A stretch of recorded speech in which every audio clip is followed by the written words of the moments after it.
Here you are. Chirping away. Chirp, chirp, chirp. Chirp, chirp, chirp. That's what we're doing. Chirp, chirp, chirping. Really pathetic. Folks, come on now. We're interrupting this current corona cricketism to bring you behind the woodshed. This is Crickitude Busting Episode BTWRLM 370. Folks, all months now I've been telling you what needed to be done. People have to step up. We're going to go through today. I'm going to get, hopefully, to this Wisconsin decision. It's very interesting. I'll look very carefully at these cases. And what I've told you wasn't going to happen has not been happening. It probably won't be happening. And yet here is a decision that if you look inside it, it'll tell you what you have to do. And if you don't, you get what's coming to you because you didn't respond. Again, all these times I've been saying this is not to pin down everybody for being, blame you for being apathetic, which you are, but not as a judgment. And yet the authorities that you live under, whether you want to agree with them or not, are telling us exactly what has to happen. And so today, finally people coming along, more and more people are starting to see it, but they still see it as a question. And I said that's a bad thing for us. America is becoming more like a prison than you might think. No, folks, this is a prison, all right? And it's also having a different consequence. I don't even know about reading these articles because they're steps behind. They tell the truth, but they tell it after the fact. And we were supposed to be ahead of the point. And it'll delineate all the horrors that are going on. And as I've been saying, you're letting them. As the response, we get the peaceful, warm summer day forever since 9/11. And it's I told you in the beginning, it's coming in through the beginning of the year. Hindsight 2020, folks. It was going to be Operation Hindsight 2020, and the big play there will be whether or not you finally step up with your hindsight, or whether with the hindsight they know you didn't respond, they're going to get their way. And sure enough, they came right out of the gate, folks. I can almost stunning how fast they pulled that off. And I've also told you how they would do it. They would do it likely because of what y'all started to show you could do since about 2012 or so. We started seeing the news reflection, and, they're catching on. And so this is your time, folks. This is going to be the time you have to move forward. And I predicted, if you will, prediction is kind of looking at the facts of what's going on.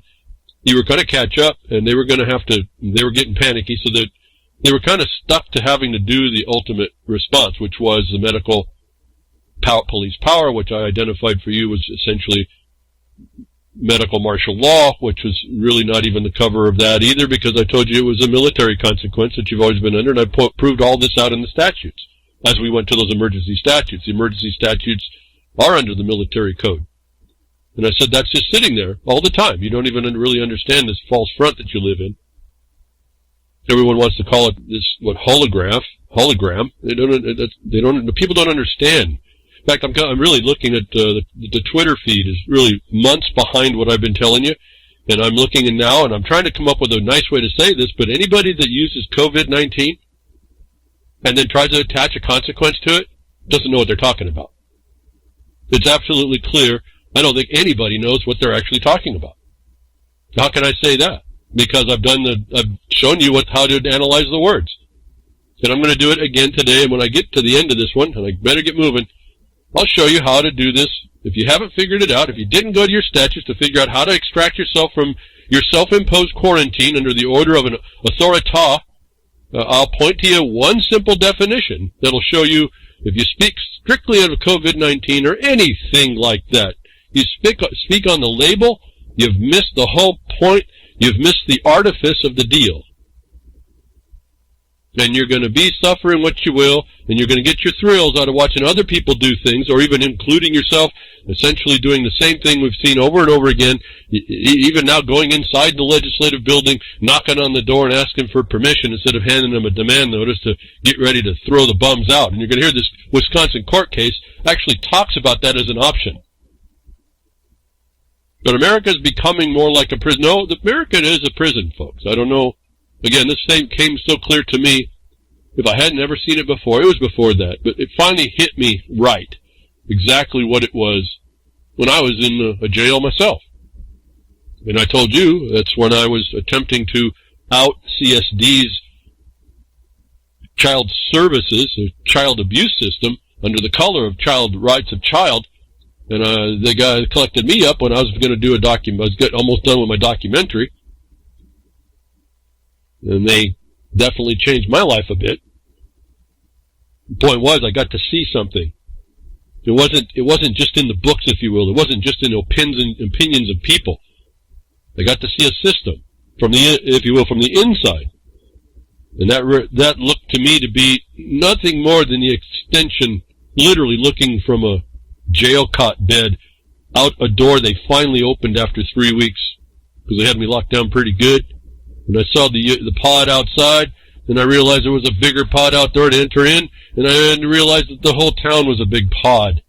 And you were dependent on where you were, and there was a couple worse than where I was sitting. It get more and more restricted. Your pods are restricted depending on where the warden and the guards want you to be, how compliant you are all the time.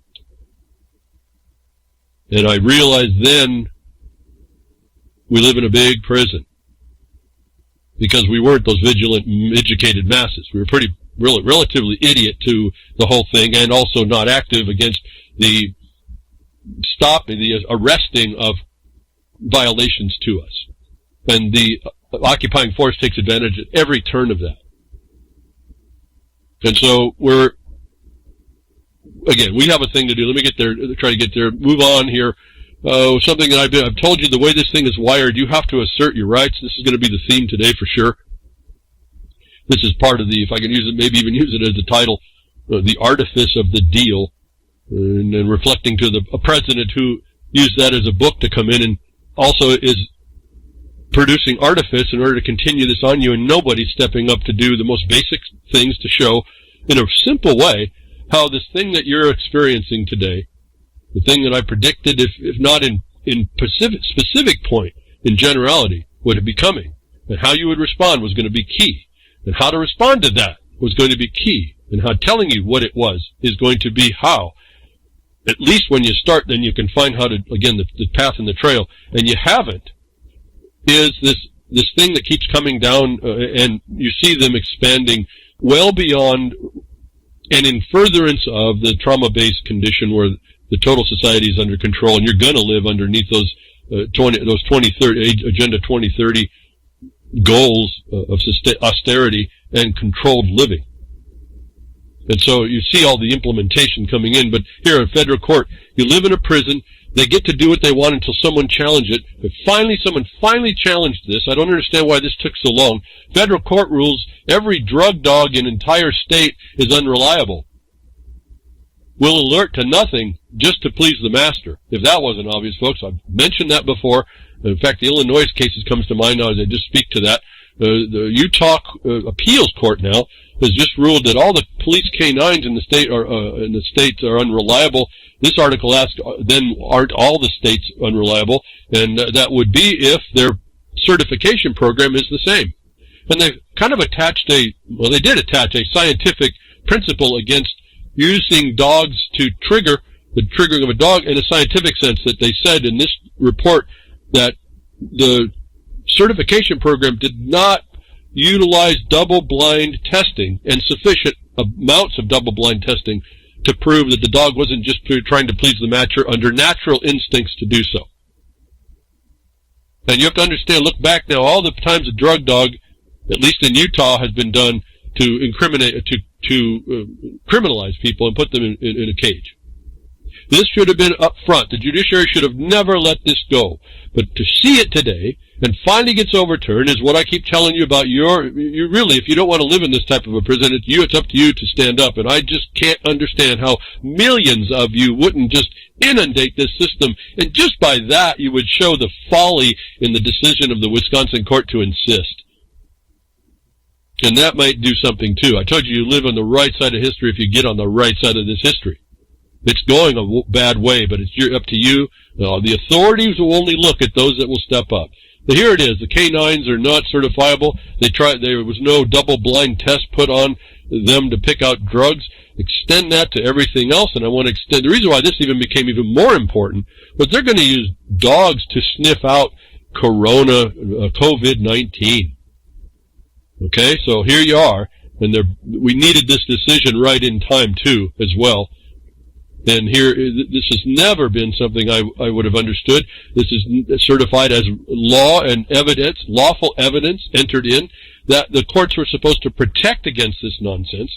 And to have this much time come out while a court finally finds out that this is no scientific application, certification for this. It's no different than the lack of scientific certification over anybody that just mentions COVID as a related cause or a cause for anything, or data, or relies on the data or anything.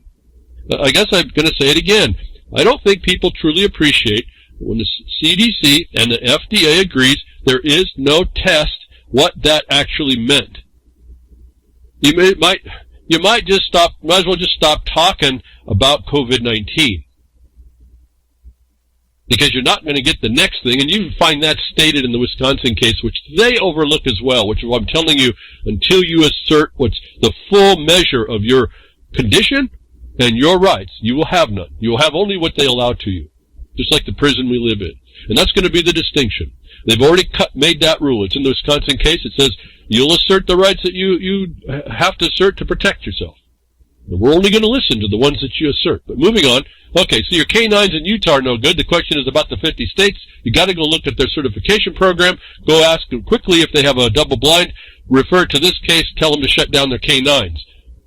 And then you insist that the court was derelict to not check this. You send us another letter to the judiciary saying that the judiciaries of the 50 several states have been derelict not to confine this and make it go the way of feeling for head bumps on your head to find out your mental capacity. Anyway, this annoys me too as I start talking about it. But keep moving. It's not just that you're in a prison. You live in a military consequence. I've explained this numerous times in multiple ways, and I'd like, again, no one answers it back to show me that it can be in the things I've shown you are interpreted any different. And I won't go through the lineage again, but we have it coming out. Of all the abilities that the United States government has to get a thing into the world, Trump says he would mobilize the military to distribute coronavirus vaccine when it's ready. So he's going to use the military because it's a military bioweapon. All right? So if you haven't seen that part and you think Trump's the art of the deal is not the artifice of the deal, he's actually agreeing, continuing to distribute a coronavirus vaccine. The title, coronavirus vaccine, in that title tells you either he doesn't know what he's talking about, or he wants you to believe that something's going to happen that can't.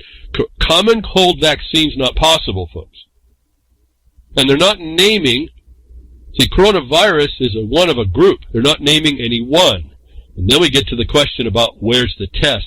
And I said there is none. And so now where are you at? He's going to distribute a vaccine for something that can't exist on a thing that hasn't been identified. And he's using the military to do it. Should have been all you needed to know from that title. When I've told you he could have fixed it, he could still fix this at any time, actually. He could fix this entire thing. And he's not doing it either. And certainly none of your states are going to do it, and none of your courts are going to do it. In fact, they abandoned Washington. They abandoned ship and identified that the few days after they did it. And I told you your whole civil government has failed here, folks. You better come together. And then I referred again back just weeks before to the Virginia Constitution that we did the so-called Second Amendment analysis of what the people are given to do. And it's so simple in their Bill of Rights. It's so simple. You just have to set up the elements. So while we are doing all this, while I told you the continuation of the so-called Patriot Act, P-H-A-R-O-T Act, was going to be moved, here we have the Senate votes to allow FBI to look at your web browsing history without a warrant. The thing that caught me was not that they were going to do that, because this is, I told you, they're going to tighten the screws on the Patriot Act, okay, and what still exists. Someone was saying that the Patriot Act went away, but I'm not so sure. I looked around and I don't see that it's completely away. Parts of it have died and gone away, but there's still parts that are. This has to be part of that. But what struck me on this is the FBI allows the FBI to look at your web browsing history, which means they can do it, folks. Okay? So they can do it.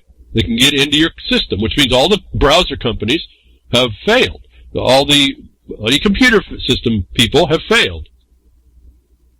They already have access into your systems. They've been looking at this the whole time and don't. Anyway, so the point is, the Senate, which is for the state representation in the government, federal government, is passing a law, or wants to pass a law that allows that the FBI can look into your browsers, and they actually reference this in the midst of the COVID-19 pandemic. Just right there, in the midst of COVID-19 pandemic, when they mention COVID as anything, this whole story is based in the fraud and a fraudulent reliance. COVID is nothing more than symptoms. Pandemic is outside, and it's a suggestion, is not a cause. So while they have you looking at nothing, they're actually enforcing, like I said, they're tweaking down more authority for the FBI to look at your web browsers without a warrant. Now, whether that's going to be constitutional will be how many of you will step up once this becomes law and stops it and shuts it down. And if millions of you would just do that everywhere, we've got millions to do this, folks. Just bury the judiciary with their own words. It's time for us to exercise. Actually, I really think this would be kind of fun to watch this system, this parasitic amoeba, turn into jelly right before our eyes because it can't keep up with the demand of its own impositions. If you understood what they were.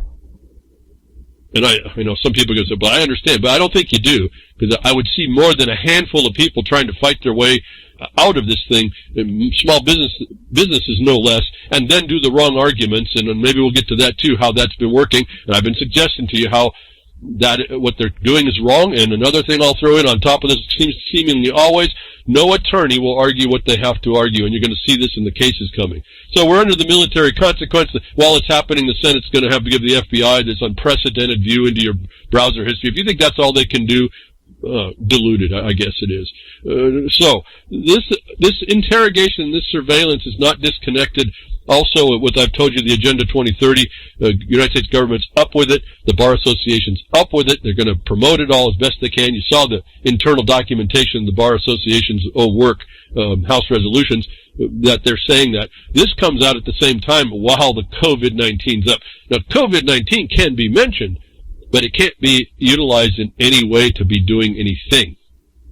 You can mention it as the label, but it isn't anything more than that. And I'll get to the law, that one rule, one definition that points that out, how everybody can attack this through that one. If you haven't listened, you're not listening to what I've been saying, or you did and you got confused, or you haven't really gone to your statutes to look around a bit and familiarize yourself.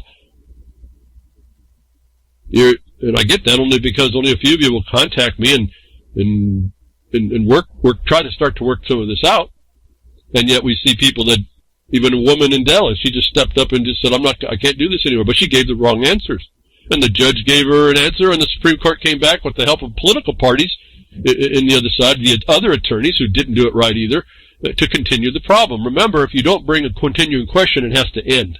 So I don't know if anybody read into that, these habeases that I'm telling you to do. When they're continued, hope you pick this up, it's not over, and that wasn't the right argument they gave. It's still giving the question and the presumption over to the government. That should have been ended, and the only way you can do that is attack the validity of those governor's orders.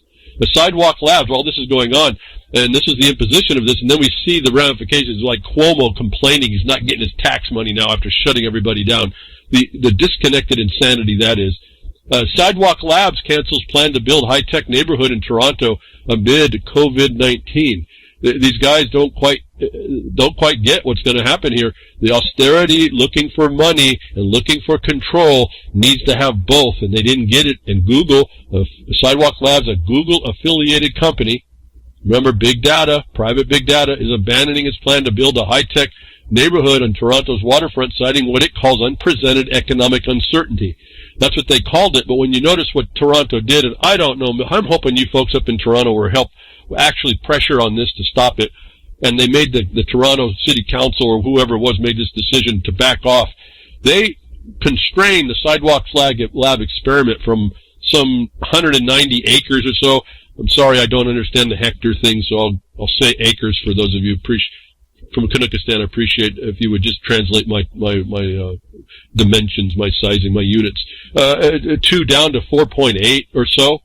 You can't do a surveillance system model on 4.8 acres is the problem. You can't implement autonomous vehicles and a 5G in 4.8 acres adequately. You needed apparently about 190. The economic uncertainty was how would they perform all these models forward that would get them public-private partnership monies to prove out as a model city. To do so to the greater Toronto on 4.8 acres couldn't happen. And so whatever you guys were doing in Toronto to stop this and get those city council people to back off a bit, put some constraints, that worked, folks. So, congratulations.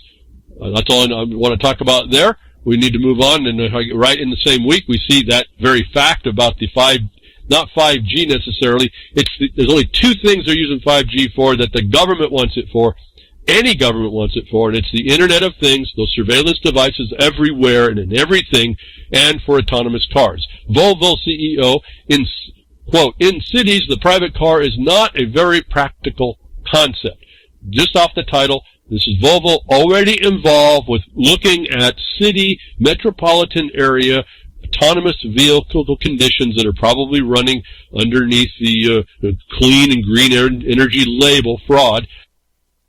That this is going to be also cars that will autonomously travel around. They need to get rid of the rest of the cars. So this is right on the heels of Google telling you they can't do it on 4.8 acres. And I would say, no, they can't. They can probably do it on 190. Think about what 190 acres looks like.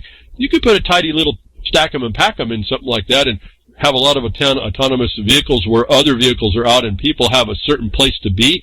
As I told you, these intermodal hub transportation corridors will likely have no people interacting with them. And so we're seeing it's still moving forward, but we also see there's a limit. They can't start it in 4.8. They can't start something like this as a model in 4.8 acres. So I found this was pretty interesting coming together underneath this COVID, and that COVID is actually, they're calling it, using this pandemic, this label, to actually move things forward is a corporate type of thing. Okay, so again, the global corporate governance is right here. Let me just see here. Volvo CEO Henken Samuelsson expects the pandemic to accelerate change in the car industry. How would that be, folks? The pandemic is just a suggestion. How would this thing have any force and effect? Is their decision to utilize this as the vector to bring in their condition? They're all agreeable to it. There's no basis for it, though. See, using pandemic is no different than, has a causation, is no different than saying COVID-19 has any causation. It just can't. And everyone believing so is allowing the courts to get away with not having to identify the point. The second element in the definition we'll come to, even the word they use, even in the term, the second element sits right there for people to use, and that's why you're seeing nobody use the term they're supposed to. On the heels of this, and during the week, Club of Rome calls for green reboot after pandemic. So pandemic becomes this point that it's no point. It's a suggestion to the world that we've moved from, that we can't contain a thing, as they never identified, and that's the secret to the joke, the punchline to the joke here. And now we have to move to mitigation. And I told you that's risk management, not hazard. Totally different concepts. I've talked about all this. But the Club of Rome pops its nose back up. I told you they were sitting right there. What Greta couldn't do, this pandemic did. They're all focusing on it. And they're talking for a green reboot after pandemic. I don't know if you've looked around, but they're now, actually scientists are coming back out and telling you and advancing the 2030 problem of the potential that we go into a cold spell, maybe even a minor ice age. I don't know if it's going to go that deep, but it doesn't matter. This was told to us in more scientific terms, not just this agenda back in the 70s. And so now the green reboot but what's the reboot? What's the green reboot after you've shut down all of society and you're living in austerity? You're living in it now. You're living in Agenda 2030, in some places not quite to the extent you will be. Okay, so Club of Rome comes back up. These are where these are like the think tanks that start up. The writers state that we can use the science and design economies that will mitigate the threats of climate change, biodiversity loss, and pandemics. Now they've lumped it together. As I told you, they were what Greta couldn't do. This pandemic is going to do for them. And what is this? Again, it's the WHO, not the Rock Group, and not the OWL, the World Health Organization, the brokers for pharma, organized criminal syndicate that advances these things, all these agendas, because they're also in the UN. And this is written by the Technocracy website. In fact, science has already designed such a system. It's called Technocracy, aka Sustainable Development. Okay, so Club of Rome is now trying to become relevant. They're trying to say, well, you need an even deeper reset for a green reboot. All right, so it's gone off, folks. They locked their system up with this whole thing, but after the pandemic. So it says COVID-19 coronavirus has forced entire countries into lockdown mode. Let me stop there. Terrified citizens around the world and triggered a financial meltdown. Terrified citizens, what I tell you, trauma-based fears. What I told you was coming. Let's get about just the first three words. The COVID-19 coronavirus. COVID-19 coronavirus now has a second term, coronavirus, added to that. Is that a proper statement to make? It is in the general, isn't it? We have a disease and a potential agent, don't we? There it is. I said another hint. That could be. But which coronavirus?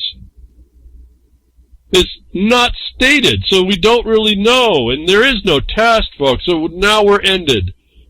The COVID-19 coronavirus has for us is an impossible statement to make. It hasn't done anything. It's the people in government that you haven't brought into check, and particularly each one of you on asserting your rights of what they've done is wrong. Not against your rights is what they want you to do. I'm telling you attack the validity of the orders up front. And I'm been week after week slowly working out how to tell you down to one sentence now how you can do that pretty simply, and then you build from there.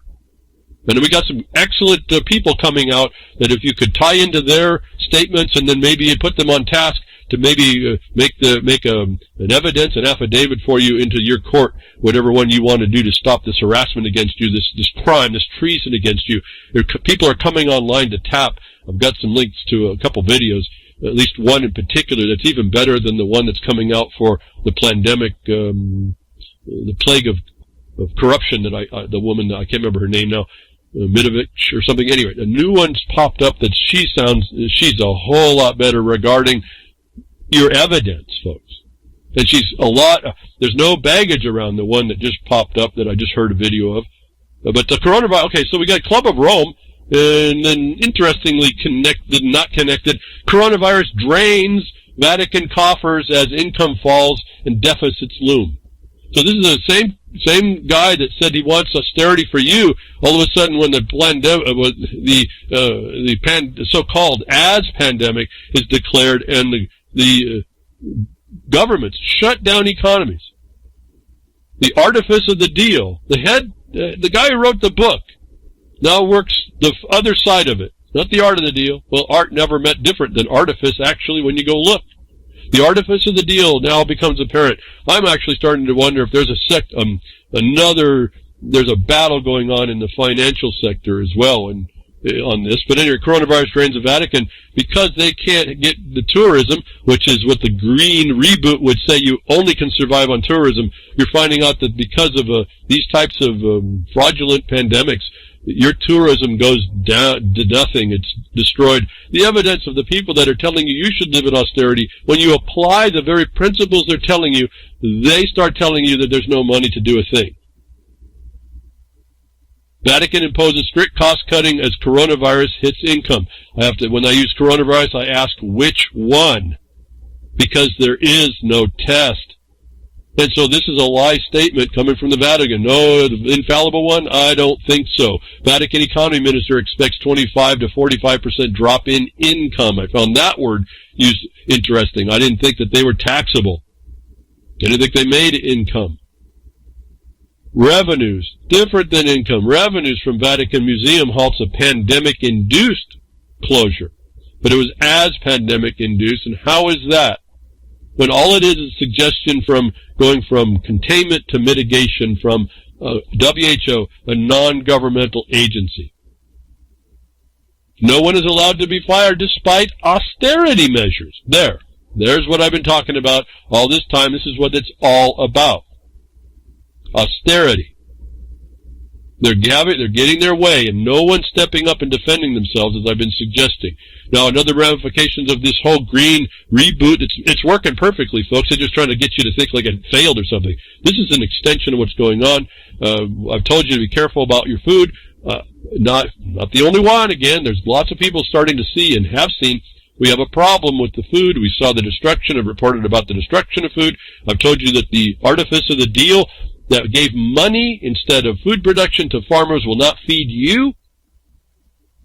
And now the real supply and demand starts to kick in as well as austerity and lack of supply. U.S. grocery costs jump the most in 46 years, led by rising prices for meat and eggs. Again, do I need to read more? I guess I could, but I got things more important. I'm telling you, these were predictable responses that anybody that was any think tank could figure out, but they're playing on how you would respond or not, and you didn't, and so they're continuing. Prices the Americans paid for eggs, I'll read a little bit. Eggs, meat, cereal, and milk shot higher. Oh no, they're only dumping milk everywhere. They said there's no place for the milk to go. No place for the taters, folks. Oh, but they shot higher in April as people flocked to grocery stores to stock up on food among government lockdowns designed to slow the spread of COVID-19. What are they saying? Slow the spread of COVID-19 is what? Symptoms of the flu. That's what this whole thing was always on, and we've missed the whole point. Even flattening the curve was supposed to give the chance to the hospitals to keep up, if you believed it. Now, I think flu season's over. Okay, I'm not going to go. You can go around and find it. There's no problems. This thing should have been over based on that premise for flu symptoms, strictly flu symptoms, because of the spread of flu symptoms is what they said right there, not because of a virus. If you understand what you're reading, because of the spread of flu symptoms, something that's never happened before, every flu season, all of a sudden your prices are going up. No, that's a cover for the destruction that they're putting on you that I hear crickets over. Apparently, and probably so. Well, maybe one of them's coming away. You should have been doing a little bit. Maybe crickets don't eat eggs, meat, and milk. But okay, then as I saw it. But what about your cereal, folks? You think you need cereal? They're stealing your cereal, you crickets. You're making it more expensive, and you're not working to cover that. Seems like a pretty well thought out plan to me. None of you are stepping up to stop it against your rights. Citizens, so here, what do the citizens do? Interesting, good stuff. People are trying to support each other. I'm on the record here that this is the wrong way, although in an instance this is fine. They should have had a group of people that was sufficient to block this enforcement here, and then move where? Move to the government that's implementing the cops to come beat you down. And do what? Not work on the administrative side, say the governor's orders are fraudulent and treasonous, and show them how. Now, citizens formed Barricade to stop code enforcement officers from entering Fresno Diner. The Fresno Police Department says a group of citizens barricaded the door of a popular waffle restaurant and refused to allow code enforcement officers to enter the building. I guess this was a collective Lego my ego. So we're blocking now waffle shop doorways from the police code enforcement. So you got to listen here. This is code. Consider your mind to say administrative. And this is going to become it is a critical observation here to keep moving because the Wisconsin case talks to this as well. And the Wisconsin case seems important to me because it makes delineations that y'all could learn from and you'll see what I've been saying on why you need to do things, how the courts will treat you or treat what you're stating, and where the limits are. They will go and that they will have a limit if you don't say so correctly. So the Fresno Police Department now is a code enforcement officer. Well, what code? I'm telling you, it's going to be that military code that you don't really understand. But people are standing in the way. Okay, that's good. You're showing a resistance. But you're there, and the police are there and justified until you throw off what occupies you.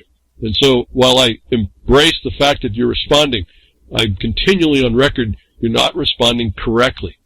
In the face of courts now finally, 5.5 months later, courts finally coming out to show those that step up will see a balance, at least, of the dynamic. And there is no restriction if you do it the way the Wisconsin court I'll get to here tells you, that I've been telling you myself, and you should do real quickly, and I've been suggesting for each one of you in restraint of your liberty, whatever liberty concern you're restrained in, that's a habeas.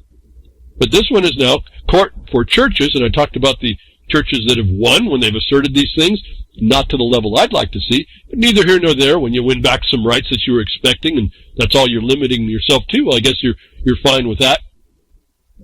A court halts ban on mass gatherings at Kentucky churches. A federal court halted the Kentucky governor's temporary ban on mass gatherings from applying to in-person religious services, clearing the way for Sunday church services. I don't know what else to read. What they end up, you could read it yourself. I'll just paraphrase it. What they did is they said, we're complying with the order, as I told you last week. You comply with the limitations within the constraint for protection, like the 6-foot social distancing. However your opinion is on it, that's what they're saying they're complying with. And that is where the limit is for the police power relative to this. They start out saying this is a temporary ban. No one challenged that it shouldn't be it shouldn't be a ban at all, because it didn't actually meet what it needed to. We'll get to that point, as I've just given you hints throughout this time, that they're actually saying they're going to comply with what the governor's order said to do, and therefore there is no more force and effect relative to that, and they have the right to go and meet. I don't even think this actually has to do with the First Amendment, because I think it's a compliance with the order condition. The excess enforcement over which is what their people are arguing, which is normally okay, but not in the condition that we find ourselves relative to the extent of these orders. And so here we have another. You challenge it, you're likely going to be ahead. You challenge it somewhat correctly, and this was the compliance with the order, and the extra enforcement over that was unlawful. So as long as you're complying and you can show that, you're gonna show well in the case. So here's another one, Kentucky. Move on to Wisconsin. Now we're on to the Wisconsin case. Very interesting. You know, when I read through some of this order and stuff, the decision here, I'm just wondering what. See, the court allowed, when you read the order, this court allowed an agency officer to defer to the statutes that were given to her. The legislature was suing her. We're going to see that in a second. And so what I found that they make a comment, and I'll read that in a second. They look past the legitimacy and look past challenging the governor's order, because nobody did. And they focus squarely on the administrative agency's officials to an extent. The legislature did that. This is an interesting case. This case says that the legislature's job is done when it makes the law, and if the executive, or as unseemly as it would be, operates in excess of that, the legislature, for the most part, doesn't really have standing as far as a dissenting opinion came through. And that's the troubling aspect of some of these things. The Wisconsin High Court tosses out governor's stay-at-home order. The case doesn't actually say that. The Wisconsin Supreme Court struck out Governor Don Evers' coronavirus stay-at-home order Wednesday, ruling that his administration overstepped its authority when it extended it for another month without consulting legislators. That's not actually how this thing happened. Actually, unless I have this thing completely misunderstood, they said that the governor's order was not in question. They said that the administration had an independent statutory authority from which to work, and was. But that, ultimately, they didn't follow the rules on how to promulgate rules. They called it an order that was actually a rule. Now, that's the real interesting problem. Your eyes will roll back trying to keep up with this one. How an order is a rule, that an order might be a rule or not, and when and how wasn't really clear in my mind after I mind-numbingly read through it. I think I understood less about it after I got done reading than I thought I did understand it going in. Notwithstanding all that, this order comes by way of Scott Walker. I think he's the governor there. I could be wrong. I don't pay attention, folks, that way. I'm looking at the particularities of things. Wisconsin Supreme Court knocks down stay-at-home order. I don't know why he's all happy about that. It would have been his order, but actually it doesn't. Here's a Twitter where he points out a section of the code that he's talking about the court stating, we conclude the emergency order 28 is a rule. The order is a rule. Remember, it's not the governor's order that's on it. This is the health administrator's order, which is a rule controlling precedent in this court. and therefore is subject to statutory emergency rulemaking procedure established by the legislature. So this part of this order that he's highlighted says that the legislature makes the law and the executive has to follow it. The rules are to implement what the legislature makes as law. So keep track of how this works, like in Civics 101 here. People seem to disregard this, but it's very important in tracking through and not making the mistakes I saw in the first story relative to what they said. Emergency Order 28 is a general order of general application within the meaning of Wisconsin Statute 22.7.01, which defines rule. Now here we have defines, because I'm going to get onto a define here at the end of this, hopefully, get to it. Defines rule, quote rule, accordingly, the rulemaking procedures of Wisconsin Statute 22.7 were required to be followed during the promulgation of Order 28. Because they were not, Emergency Order 28 is unenforceable. Now, just stopping here, isn't that interesting? They enforced it up until someone said no. And I think we're going to have to change this. This imposition by the judiciary to wait until something comes along because it's presumed the government does right has to be changed here. But at any rate, that's my opinion. You can believe different, or you can not believe different. They believe the same and not do anything. This is how this thing works.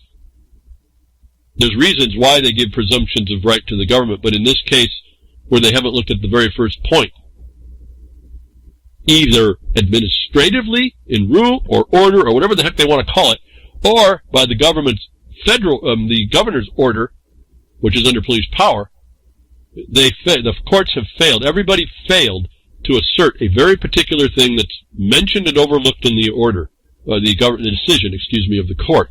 Accordingly, the rules have to be followed. Because they were not, the emergency order is unenforceable. But it wasn't unenforceable, was it? It precipitated a lawsuit before it could be unenforceable. And this is something that you have to be willful in. When you see, and this is the hard part, this is where the other part you realize you live in a prison. It's not presumption on the posterity and your innocence. It's that these lawful orders these orders are deemed, presumed, without a chance of rebuttal, to be lawful. And they're not. And my reading was that no officer, no official has the right to violate you on an unlawful order. That's a felony. That's those felonies I was telling you about. That's a color of authority that comes in properly. This woman might be under a ton of problems here if the Wisconsin people would just step up. But the court's going to give a little bit of license to this administrator, giving her said, but instead of doing this, instead of fighting this, why don't you just go ahead and make the rule pursuant to the emergency procedures? And so they're not looking at the order or the governor's order at all. And this is a general, across the nation failure, in my view. Nobody is challenging the cause for which police power is being invoked. I've even told you that there's time that has been charged out, the excess of the constitutional limitation or the statute of limitations. That's a good one too, but it doesn't challenge the validity of the order from which this is being done at all, and neither would it do it in this case. They did not challenge the basis, though they mentioned what it should have been. Anyway, that's what came through on the Scott Walker tweet. That's what I got the link to go through. Now I'm going to read some stuff here from the website, and we'll see what the standards are and what the ideas and what the court's talking about relative to this, that gives us an idea of the principles I've been telling you are there and working, that we don't like doing it, but it's required. If you want to be more than living in the prison that you're living in, that vigilant, educated masses has to step up, man and woman by man and woman, to go do this. As I was telling you, when you got all the men and women in Virginia together, you have an article there in their Constitution Bill of Rights to guide you en masse, independent of these guys. But here's the Wisconsin order in part. As we said, now what I should say here, I got to prep this up a bit, just a little bit. This is the Wisconsin legislature suing the Secretary designee, Andrea Palm, and a bunch of other officials in their official capacities as executives of the Wisconsin Department of Health Services respondents. Original action. So this is the Constitution will say who can file an original action. You'll see now the legislature can against the executive agency. Okay? And so you got to read how the balance of power is here, and what the Wisconsin courts will allow to the legislature, and what it wouldn't allow. It's pretty interesting. And I'm a little concerned that they're they say generally the legislature could not. But the word generally there is a savings clause to where they can. And that's how I started learning how to read. That's what savings clauses are. When the court comes in, generally you can't. There's some things you can. You're looking for those things that you can. And then you point to that statement that says it generally. So we go on. As they start to say, and I'm up at page 26, it's a little bit difficult to get through, but I'll do my best here to move this discussion on. At page 26, at paragraph 41, as we said at the beginning of this decision, the governor's emergency powers are not challenged by the legislature. And Palm does not rely on the governor's emergency powers. That statement in this decision, and I'll just read through this because the points that they say are important. That makes that AP story completely wrong. That right there, the governor's powers were not challenged by the legislature in this case, even though the AP article says they were. And Palm does not rely on the governor's emergency powers. The health department has their own. Okay, so this is a critical misreporting of the case, and it's critical to understanding that the governor's emergency powers are never challenged. They haven't been yet across this nation, and they necessarily have to. They have to be. Constitutional law goes on. Constitutional law has generally permitted the governor to respond to emergencies without the need of legislative approval. Quote, with no time for ex ante deliberation and no metric for ex post assessments, the executive's capacity for swift, vigorous, and secretive action are at a premium. Folks, you think you live in a prison where the governor's secretive action are at a premium? You think this is a republic, if you could keep it, may not have been kept to keep you out of the dark here? No, they're going to keep you in the dark if they can plausibly plausibly state that they need the secret. Do you think this is like national security? Absolutely. This is how they're taking you down. Going on, but the governor's emergency powers are premised on the inability to secure legislative approval given the nature of the emergency. This is the things you have to check out when you're reading for your state. For example, if a forest fire breaks out, there is no time for debate. Action is needed. Not talk, folks. Action. Don't complain. Act. And protect to assert. Action is needed when the fire breaks out. I've said this COVID nonsense is a conflagration against you. Action is needed. The governor could declare an emergency and respond accordingly. But in the case of pandemic, which lasts month after month, the governor cannot rely on emergency powers indefinitely. I need to interject. There was two other statements, and I don't know Wisconsin law. Someone in Wisconsin can correct me if I'm wrong. Go look at your statutes. The CDC was consistent with this. A couple states have been consistent. Whether it's consistent in Wisconsin, I don't know. A pandemic is not even in their vernacular. They'd either be talking about an outbreak, they'd be talking about, or and I'll just limit it to epidemic. Okay? Communicable disease. Okay, so they got it wrong here. The pandemic isn't what evokes it. It's being able to find a cause that's over a territory and causing the catastrophic problem, disaster, essentially. So anyway, I interject here. But in the case of pandemic, that's not even in the state that I understand. And if it is, what is pandemic? Pandemic speaks to a cross-border, if nothing. It's actually cross-region problem outside the jurisdiction of the state. So, as you read this, if you start actually plugging in what they're talking about, these judges don't know what they're talking about, actually. It doesn't matter in the end relative to the rights of being asserted to stop the extension, follow the law, essentially, relative to the government itself. one department telling an agency, which is like a fourth department, you got to follow the law on this stuff. That's not what we intended that way. But in the case of pandemic, which lasts month after month, the governor cannot rely on emergency powers indefinitely. So there's another limitation. How are they kicking the can down the road on you every month then? Because I pointed out it's not in statute and it's not in Constitution to do anything you've been watching beyond either 14 days or 30 days on its own. There has to be a repeat statement with a new cause stated, or a continuing cause. In fact, not label. COVID-19 is a label. Pandemic is a suggestion from a foreign non-governmental organization. How is the Wisconsin looking at the governor's power through that is a mind-boggler to me. Going on, Emergency Order 28 is a general order of general application within the meaning of the Wisconsin Statute 227.01. It is a rule.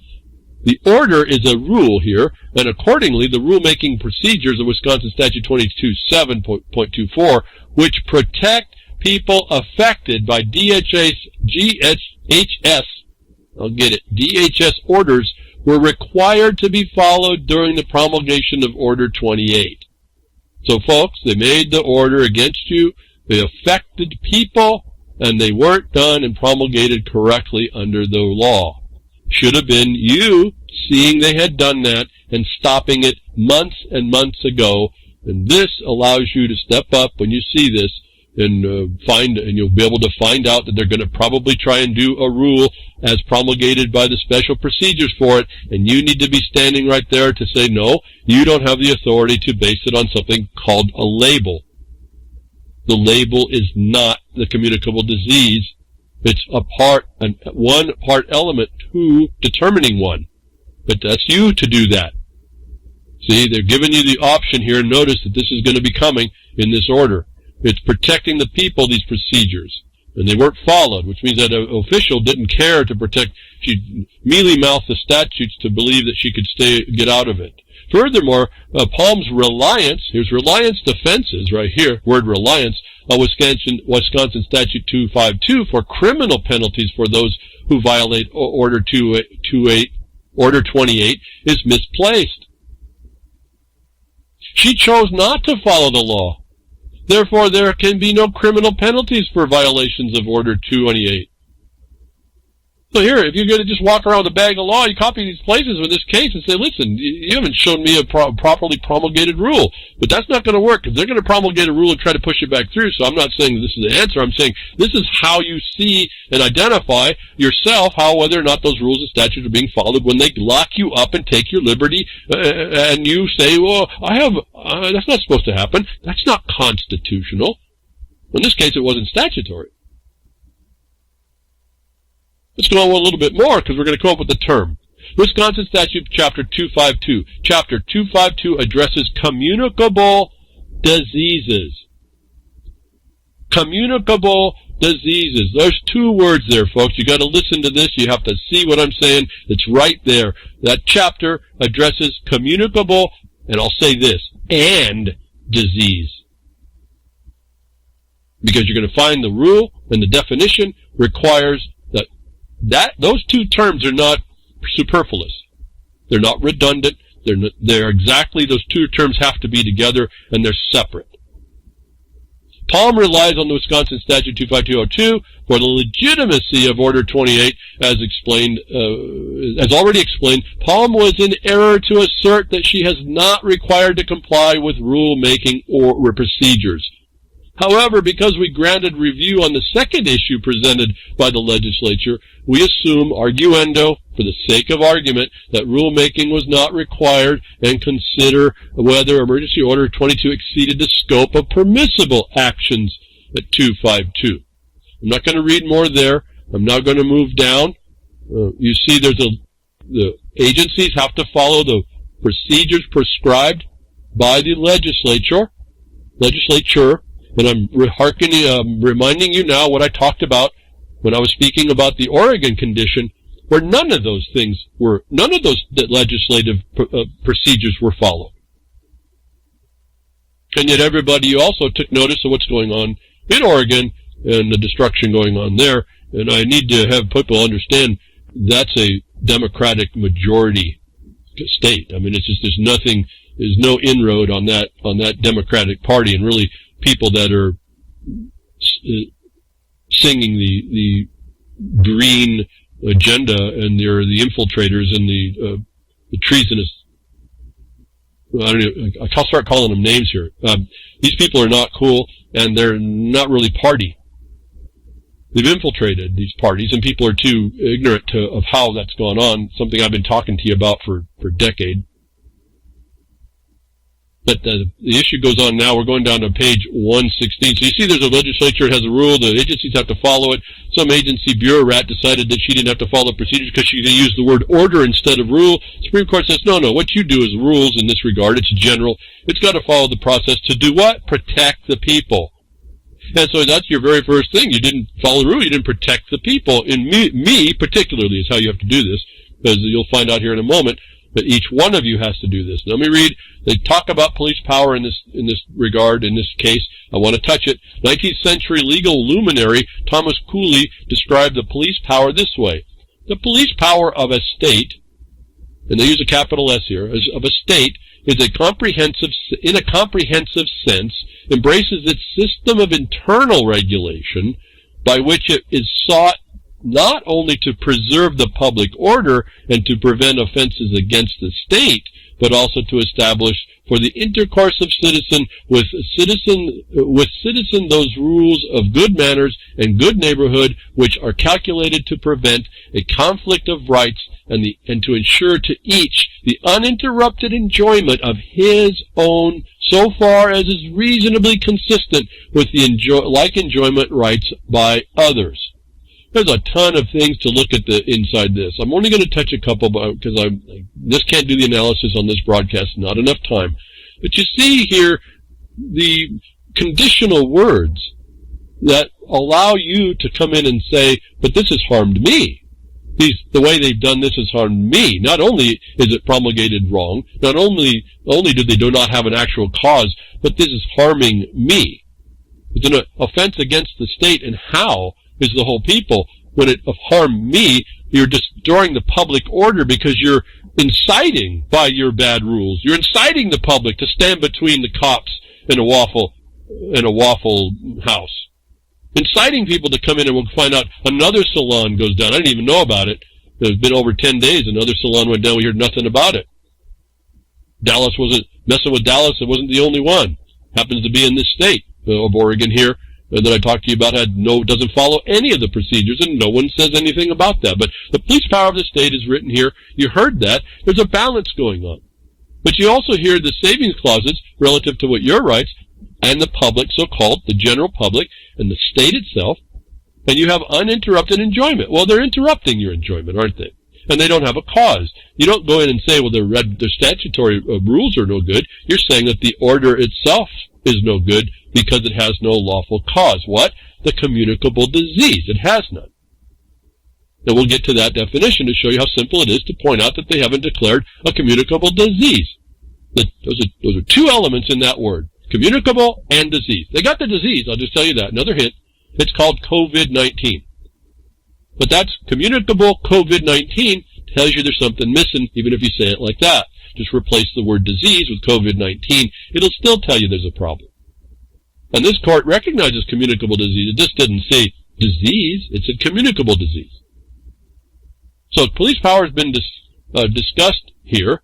Let me go on more. That was a footnote statement to a bigger statement that says United States Supreme Court Justice John Marshall said in the 1824 case of Gibbons versus Ogden that the police powers of the state include everything within the territory of the state, capital S, state, not surrendered to the general government, including quarantine laws and health laws of every description. In 1902, the court again sounded a similar theme, concluding that preventing a ship from docking due to a partial quarantine was reasonable exercise.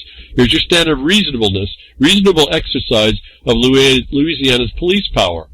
And in 1905, the Supreme Court went even further and concluded that the mandatory vaccination, listen carefully, close, Mandatory vaccination to prevent the spread of infectious disease was a valid exercise of the police power. That statement right there is what I've been telling you why you have to attack the order for not having the communicable disease it claims by using the label COVID. If you don't destroy that, they have the judiciary will come in and say the state has the right for mandatory vaccinations. If you keep focusing and saying my constitutional rights are violated, you're going to lose. And if you don't quite get me and you want to fight me on this, you're going to see some trouble. The power of the state government is not without limits, however. Now here we come. This is what I've been telling you, how there is this balance. You have to understand this.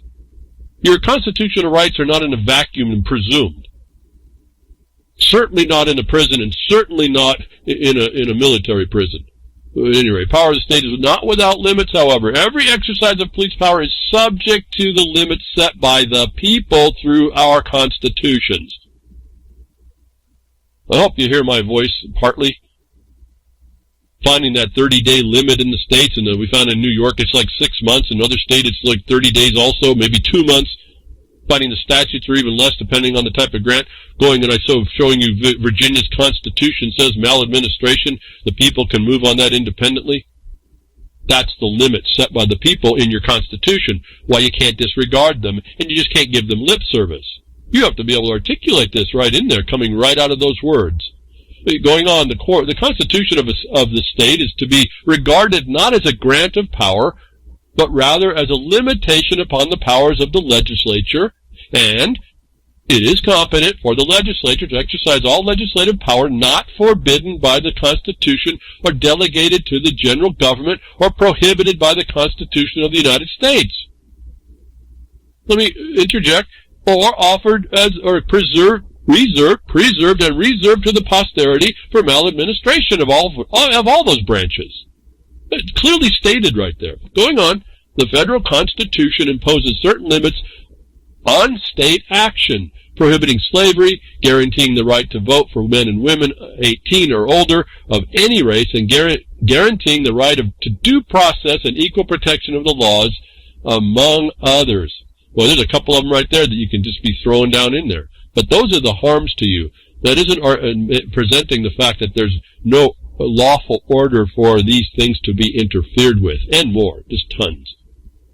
I would say pick the top 5 and run with those, and then run in the alternative. You start with the harms that you're suffering underneath the bad order, then you show, well, even if the order is good, it's still wrong. And that's what you're seeing.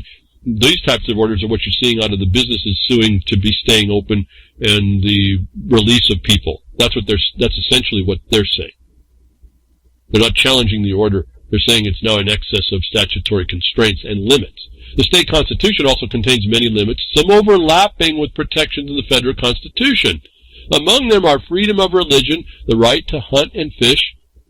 Do you know you had a right to hunt and fish, folks? Where'd you hear that? What word did I have used behind the Woodshed to show you that you had the right to hunt and fish? Oh no, you got to go get your registration. You got to go get your certification. You got to go get a license. Otherwise, they beat you down like they're doing right, like the Fresno police are being used as administrative order takers in order to go beat down a Waffle House owner.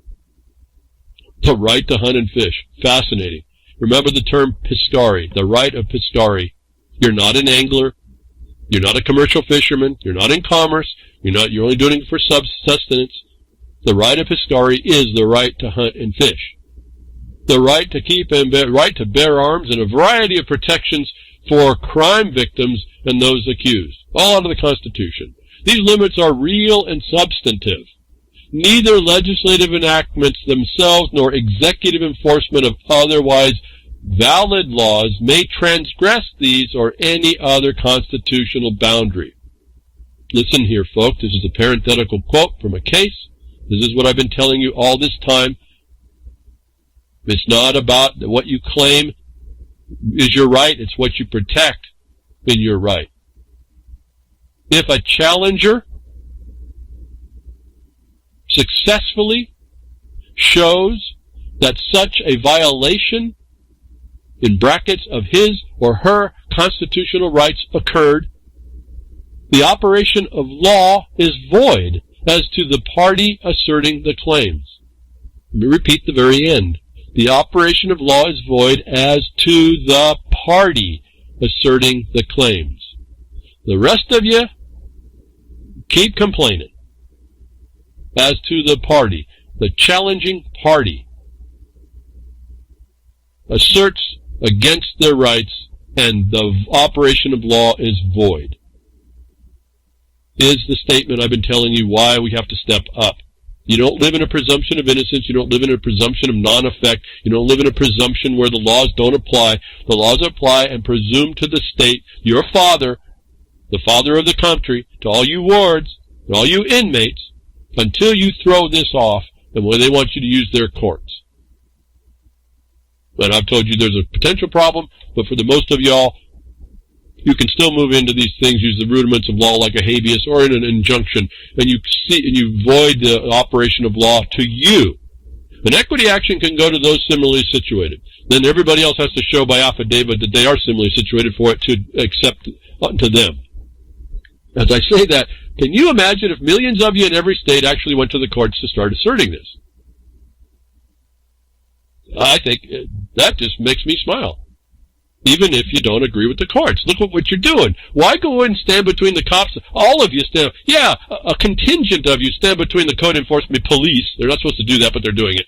And a waffle owner. The rest of you, go file your lawsuits to help that restraint of liberty on the business owner and for yourself. Having to go do that. You're not free from associating as a go-between to stop the unlawful enforcement because the orders have no actual authority for their police power, only presumed. Just like the COVID virus is presumed, not proven. And among other these limits, now generally understood to be housed in due process guarantees. Due process guarantees, I tell you that's about the only thing you have left.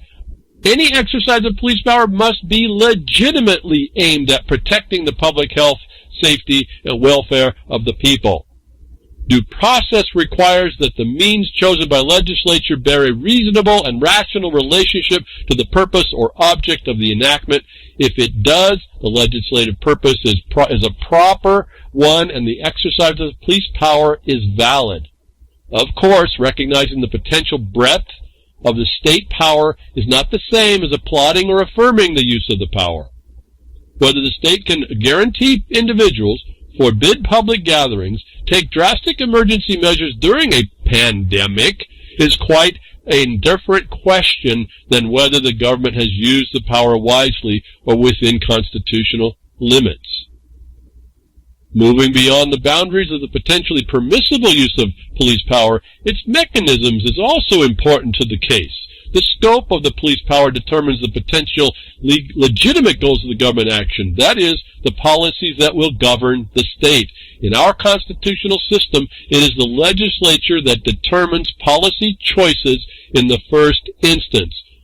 Policy choices. Not law, policy.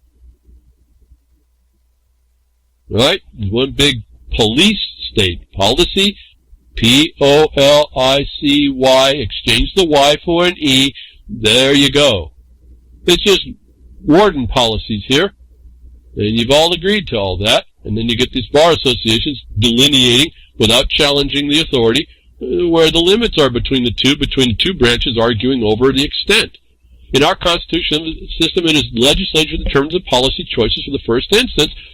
Parenthetically, the legislature, subject to a qualified veto of the executive, possesses all the legislative power of the state. It does this pursuant to constitutional power to enact laws. Following enactment of the laws, the legislature's constitutional role, as originally designed, is generally complete. Okay? So they're cutting off the legislature right here, and we're going to end the discussion on that. I'm going to move on. You've heard a ton of information here. I hope you're paying attention on how the force and effect works relative to you, and that you, each one of you, are required in that state, and I'll tell you this is universal, why I've been telling it to you, that you have to step up with your rights, otherwise you have none. You have none as against the general application. And so those of you that complain, my constitutional rights, it's illegal, it's unconstitutional, you're blowing smoke. You're saying nothing. and you'll see it. You're quarantined. Well, those of you that feel great that you walk around and I'm not listening, I'm going to go la la la and walk down the street. That is not an assertion of your rights. That becomes you the target if they choose. Like they're going to, I hope we get here to the woman in Oregon.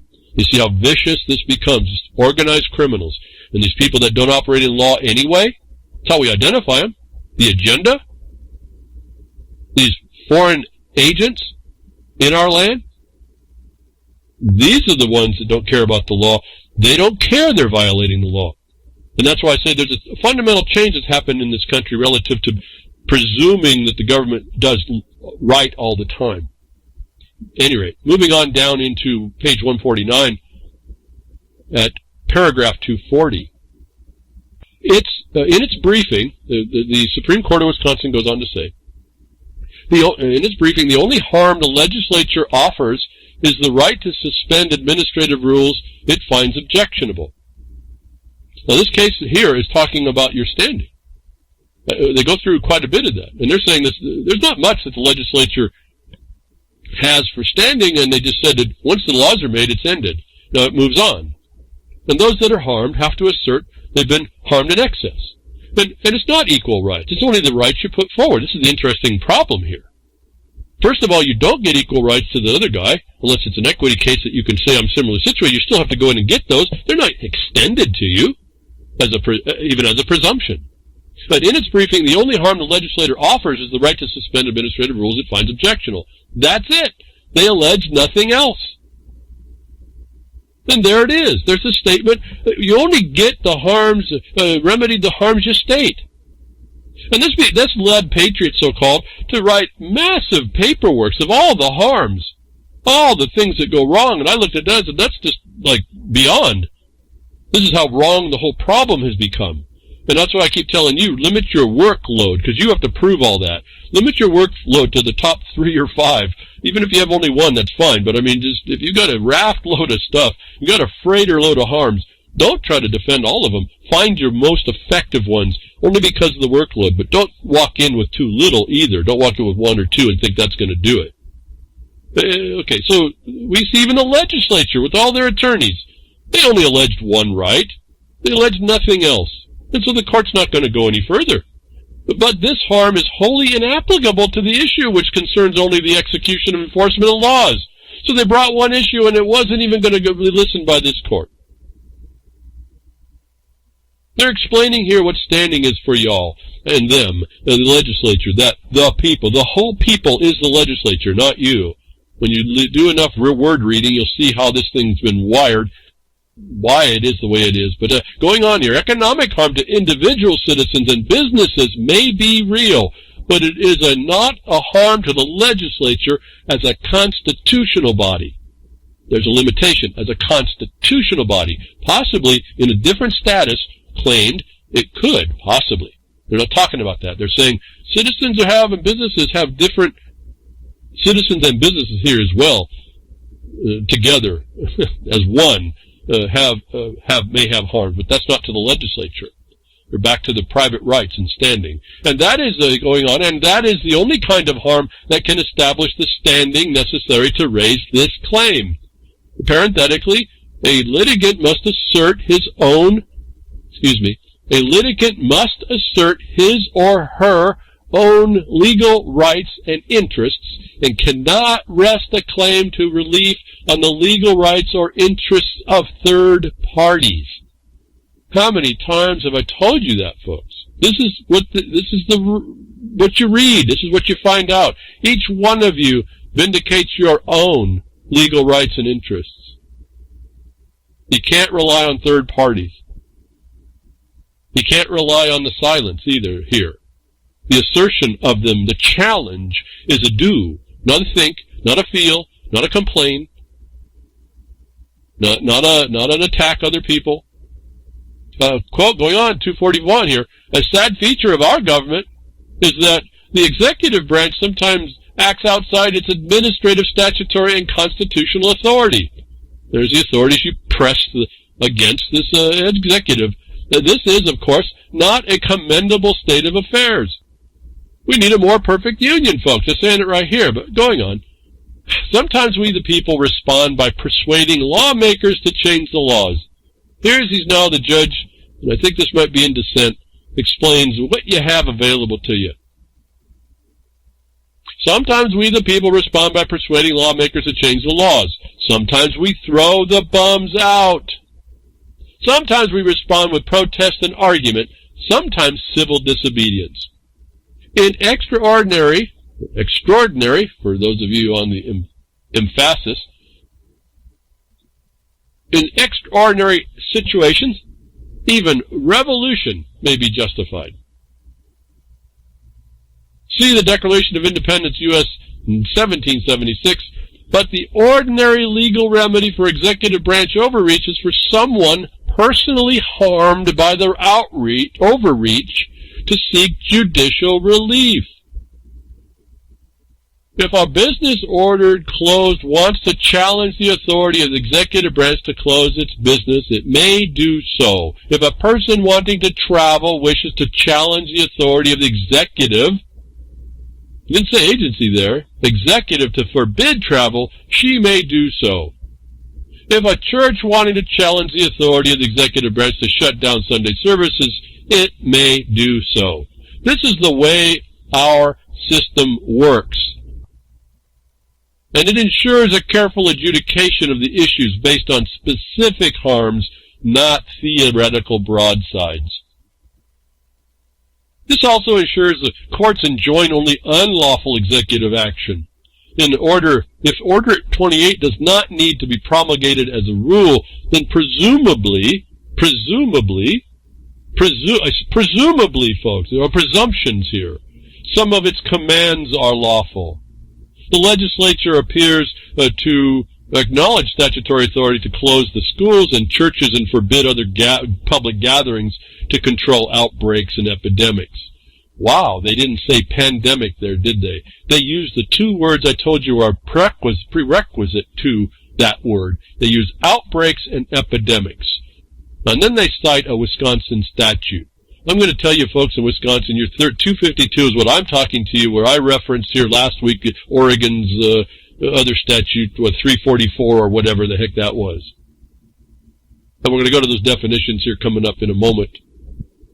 Okay, but going on, it's clear. I don't even know what the question is. Why we're quiet all this time. Court, in this decision, why I'm reading it so you can hear it, is not me just telling you to go run willy-nilly on some opinion. It's the standards under which the occupier you live under is going to address your problem. And if you don't challenge, you have no rights. You have what you will be given to the rest generally. So, this court recognizes pandemic as distinct from outbreak, as distinct from epidemics, as distinct from the specific communicable disease.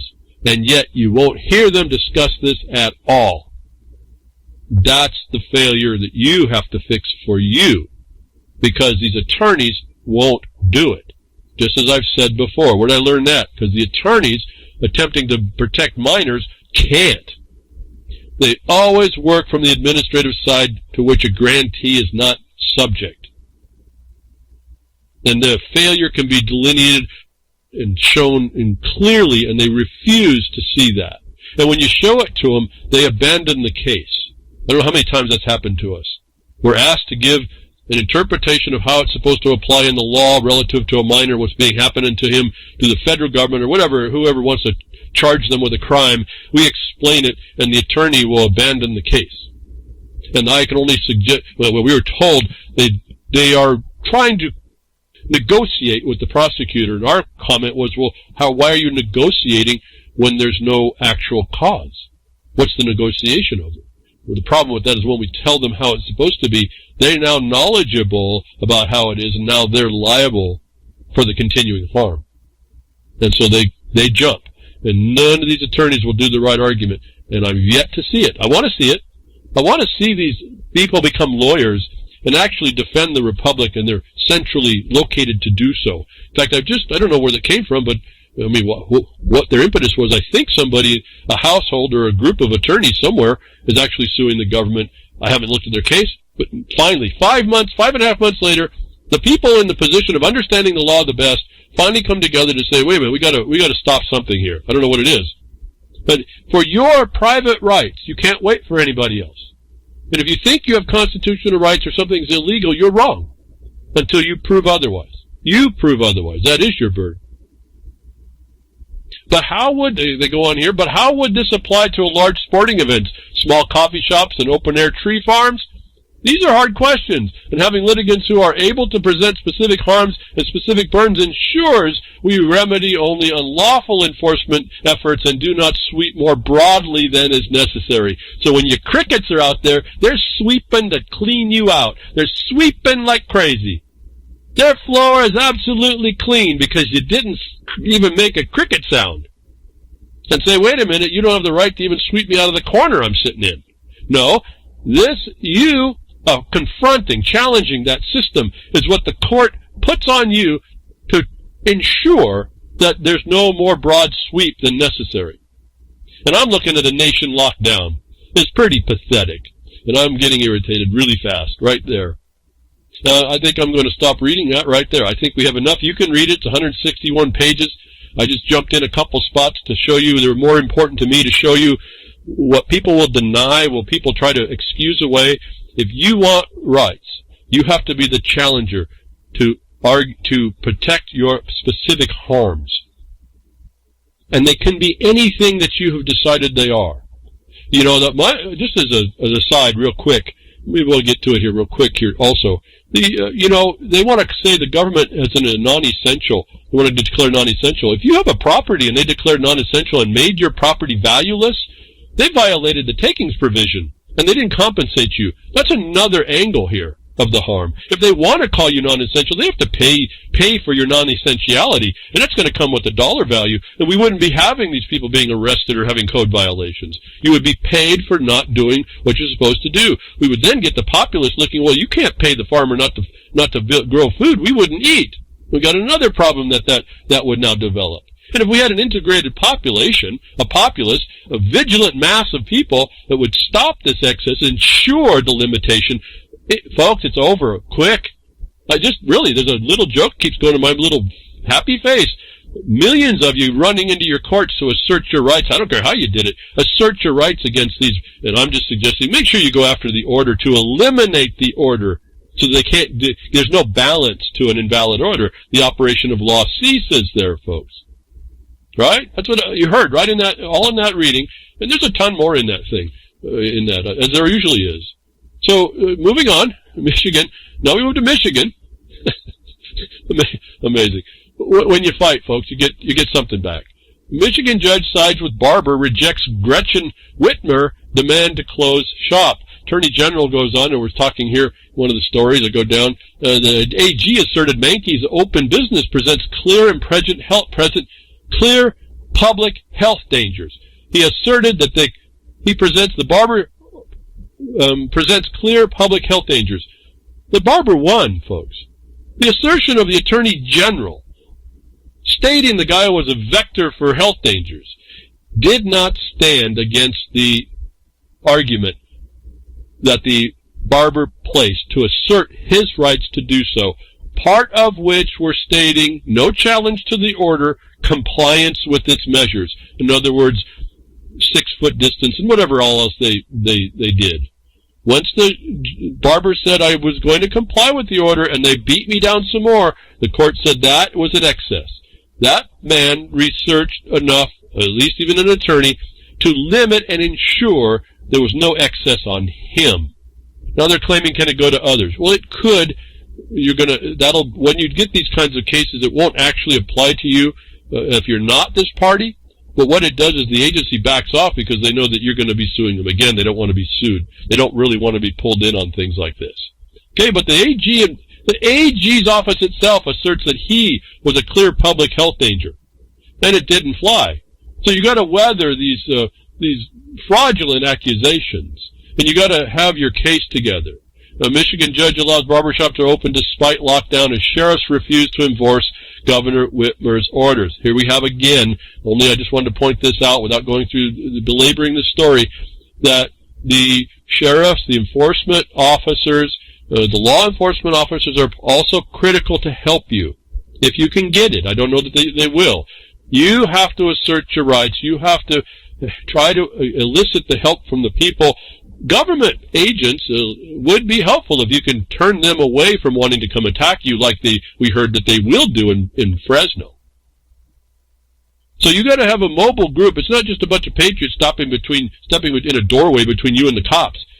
That has to happen, as well as bunches of people have to go in and start filing papers and doing negotiations, not necessarily negotiations more than educating the public, the official, as to what's really going on. And if you take down this definition I'm going to tell you here, we've got to keep moving here, you'll be able to quickly show people in line-item sentences what the real point is. It's not that, you want to open your business and feed your kids. That's the wrong answer. First of all, they're doing it, and they know you don't have kids, you have kids to feed, and they don't care. So why are you bringing that one?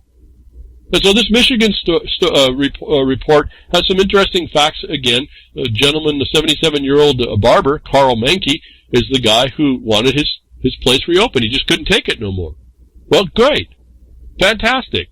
That's what you have to do. But they didn't do it. They said that they said that they would comply with the overall order, which I'm suggesting to you that is not proper.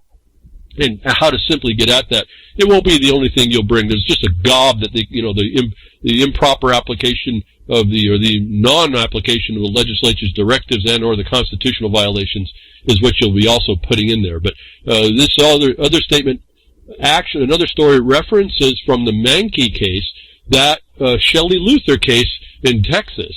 Mankey's case is reminiscent of Texas salon owner Shelley Luther, who received a 7-day jail sentence and $7,000 fine for refusing to follow a court-issued restraining order to close her business during the shutdown and non-essential businesses ordered by Governor Greg Abbott. We went through that story last week. What I found interesting, why I'm even talking about this, besides being a stepping stone to the next one, again, it was a barber. The Shelley Luther's Texas Salon over. You're seeing something here about cutting your hair and glamour and this and that and the other here. An interesting correlation. These are the only people that believe they have a strong an essential business that are willing to step up. This glamour, civilized, if you will, look at the world. I found this interesting. You got to look pretty instead of be pretty, I guess. I don't know, but anyway, this other extension here got my attention as well, and I can't be able to qualify it. There's evidence that it didn't actually happen like this, but this is something that I found was a serious problem. Luther was released earlier after Abbott and the Texas Supreme Court intervened. I don't know that that's actually happened that way, but he said this is what it also said: the Texas State Attorney General Ken Paxton paid her fine. Now, a friend of mine read to me a statement that there was a deputy attorney that put money in a Patreon account or GoFundMe or something like that. It was not really to pay the fine. That's what I heard. My problem with this is if the state attorney general or even the deputy is paying the fine, that is a serious defect. They should never be doing like that. If they didn't, fine, I guess. This is the appearance of impropriety influence also problem. But if they pay, the state or even on his own pocket paid that fine, what is the habeas for? You've agreed the fine was correct. You're just disagreeing with the insult you just agreed to be doing against the judge. If they paid the fine, they've agreed to the charge. If that happened, it's no doubt why the Attorney General would have when I told you they're protecting that governor's order. They're protecting a Republican governor. He's a Republican Attorney General. And there's going to be tongue-in-cheek. We're going to do this. The answers will come out. The lady will be free. And this thing kind of goes away, but it's been done incorrectly. So I'm hoping that that's not what happened. I just wanted you to, when you read that, that's a big problem that they pay that fine. That fine should never be existed. And the reason why it may continue, because they're not challenging that Republican governor's order for him being invalid.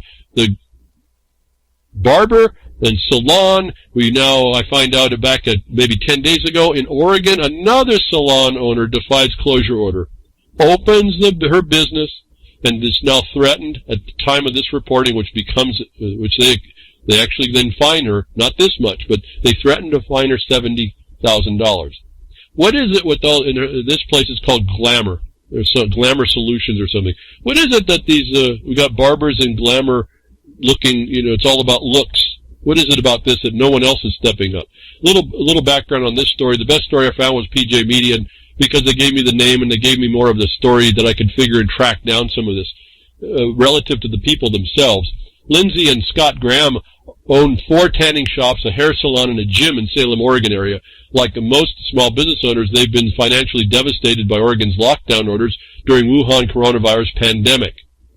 They at least kind of give us identification where it started as the coronavirus and a pandemic. That's international, though, see, on this story. But having little recourse and needing to support their family, the Grahams have announced that they will open their hair salon back up in defiance of the closure order by Governor Kate Brown. In response, the State Occupational Safety and Health Administration, OSHA, threatened her business with closure and a $70,000 fine. So now you see again, this is not the governor's order, but an administrative agency stepping in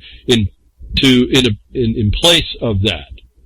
You see him very carefully protecting those governor's orders. And I don't read more. So we got another salon owner. And there's some words coming in my mind. They're not coming to me to explain about what the salon is, what it represents in our society, and the barber. There's something here about this, that these are the only ones that are in the news, when every one of you should be up, as you just heard the Wisconsin case.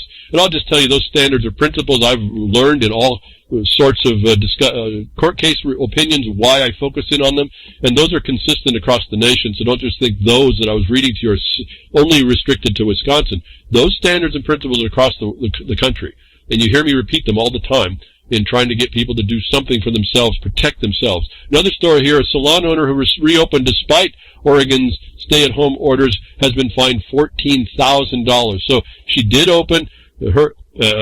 She's mentioned here, her husband's not so much in this story, Glamour Salon. We're promoting this glamour thing as well. That's not my point of the contention on all this. I'm just pointing out there's a theme here that I find is very interesting, and it's indicative of something else that it's not coming to me right now. Going on. Lindsey Graham, who runs Glamour Salon in Salem, Oregon, reopened her business on May 5th. So I just finding out about this yesterday. I was doing a total different search, and this story popped up. I didn't hear anything about this while the Dallas salon got taken down. But the receptionist at Glamour Salon confirmed this $14,000 fine to CNN and directed the further questions to Graham's email. CNN has sent an email to Graham seeking additional comment that I wanted to point out are not really what you say. The PJ Media, saying it's defiant, you can't approach this at all like that. I know it's in some people to be defiant, but you can't lead with your chin like that. There's a better way, actually. You don't have to lead with your chin. But a spokesman for the Oregon's Occupational Safety Health Administration, or OSHA, confirmed the fine and said the penalty reflects, quote, both the nature of the violation and the employer's willful decision to violate the law. That was a critical statement to hear from that agency. Again, not the governor. This is the agency, which you see goes by potentially in this state, potentially different set of rules here. I think everyone's trying to figure out how OSHA actually implements this governor's order. Notwithstanding, they looked at something here, folks. Both the nature of the violation and the employer's willful decision to violate the law. That's the defiant statement. You can't do that. You at least have to come with a word in your mouth over how the governor's order is not valid to you. Even if you have it wrong, the fine can't show willfulness when you have a plausible answer. This is what the lawyers do. We give a plausible denial. That answer will work once. It would have worked here, except they're coming out to promote this defiant condition. You're not defiant when you assert that it doesn't apply for good reasons. Reasonable things as well. They could even be imposed but not reasonable. And this woman comes up and says as well, I want to feed my family. That's all. That was also the wrong statement. She hasn't figured out, like most of you all, the government doesn't care about you. If it cared about feeding your kids, it wouldn't lock you out of your way to feed them. In this case, it's particularly onerous and criminal because of what happens next to this lady in trying to get her salon opening it, having 26 different contractors involved, private contractors. Then the state comes in and is going to attack each one of those stylists against their license because of the willfulness of the disregard of the violation of law. There was no statement of challenge asserting the right, even to the agency here. And going on with the OSHA, she is unquestionably operating in violation of the government's executive order, designed to protect workers and the public. See, if you don't speak to that, you're saying nothing. You got nothing. You're not asserting anything. You're not going to be protected. There's no ensuring of the narrowing of the application. You haven't asserted your rights. They claim non-essential. They claim that governor's order. That order has to be challenged for its validity. Anyway, going on to, without reading more, the woman has a new baby who says that's what she's trying to provide. Her and her husband are trying to provide. Guess what happens after that? They sick the child services on these people. And they start integrating with that. They start to attack her on that. They attack her, his family, her baby. That's not, I've already told you about that situation. That's not a real good one to try and fight, but you see what the government does. These are organized thugs, organized criminals. They're no different than sending Guido after you. And now they start heaping up on you, like I've told you have to try to avoid. And until they stand up and show that that law is questioned, CSD is going to continue on them. This is a pack of dogs. They can still start to make that record of felony under the color. But I don't think, when I see the words that these people use as they're being reported, people don't understand any of what I'm telling you here, what I've told you for a long time, for many years. What to do, not just to complain about it. So let me move over about challenging that order there. These people are in some real trouble, I'll just tell you. And this is the kind of thing, after a bunch of people get involved, I found it very difficult to communicate with anybody to try and help them out at all. And yet it's so, in my measly pea brain, it's real simple. Let me go down and refine this whole thing again, back to an even simpler condition. I've been trying to tell you about how we go through the statutes, how you read them, how you go through to make sure that you make sure that you have what you need to protect yourself before you get there, how you don't lead with a chin, you don't get in jeopardy, how you set things up, how you start looking at the laws in order to move out whether or not due process is followed. I told you that's probably the only thing you're looking for. And so we're looking at due process. We go try to find the statutes that's there. And that these things this order is supposed to be under what they claim is COVID. If you read those stories, they talk about COVID-19. They talk about without reference to the order, and it's presumed that the governor's order is fine. But let's go to where the legislature has directed what such an order is supposed to be comprised of. Getting past the time, getting past the public health order that was supposed to be 14 days, or even the constitutional 30, or any other provision within it. Let's now go to whether or not an executive order for COVID can even exist as to invoke the police power. I turn myself now to the Oregon law, the Oregon legislature's website, and I don't remember now what statute. Oh, yeah, that's right, 431A. 0.005, and let's go to the term communicable disease. And I said earlier, anybody who uses the word COVID-19 and says at all that it's something's related to it, something as a causation for any harm or any kind of effect, any legal imposition, it doesn't know what they're talking about. And so this is where I'm going to now hopefully prove this to you. And it's in the term communicable disease. Let me read the definition number 2. And let me say, in this law as well, they have a definition for condition of public health importance. They have disease outbreak, and they have epidemic. You won't find pandemic, all right? So they know about the disease outbreak, and they know about the epidemic. They also have the lesser standard that is a condition of public health importance. But they have this thing called a communicable disease at number 2. Let me read here and listen carefully. Communicable disease means a disease or condition, the infectious agent of which may be transmitted by any means from one person or from an animal to another that may result in illness, death, or severe disability. Okay, you heard me read that. That's a one-sentence definition. I don't want to go quite so far. I'm going to stop right in the first few words. That a communicable disease means a disease or condition, comma, the infectious agent of which may be transmitted. Disease means a disease. That's the word disease, incommunicable disease. They got it backwards. It's CD and then DC.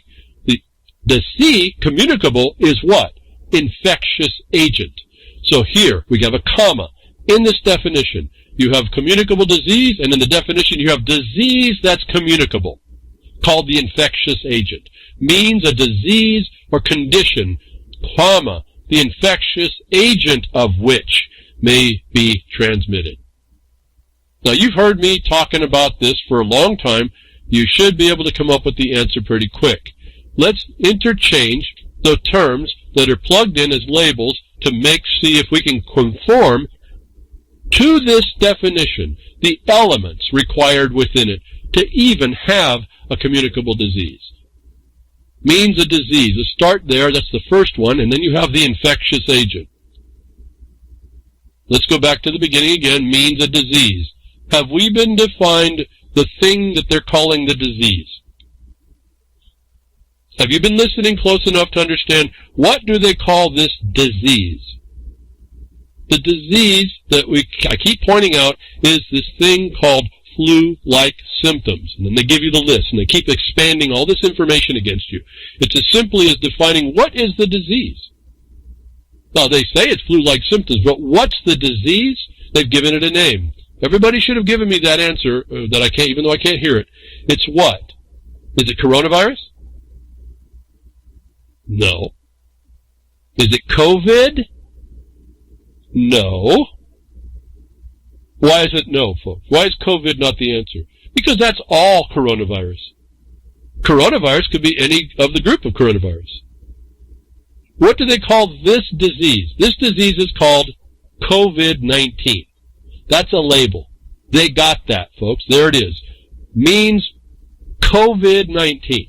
Communicable disease means COVID-19, comma. First element, we filled the blank. Where's the second elephant? Elephant in the room.